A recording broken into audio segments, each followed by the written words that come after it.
Hey guys, I saw my zebra tarantula, my Ophanopelma simani, very weak in her terrarium, so I got her and I'm gonna need to put her in an ICU.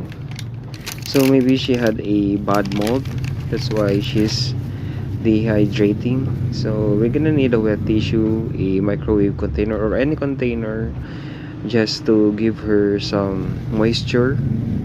So we'll be needing also cotton, and it's your choice. So we'll be using warm water, so not too much, just an ample amount to wet the surrounding of our tarantula. So look at her, she's very weak, but she's still alive. I thought she's dead already. So we're gonna cover this up and we'll be putting her in a warm place. So we're gonna be checking her tomorrow.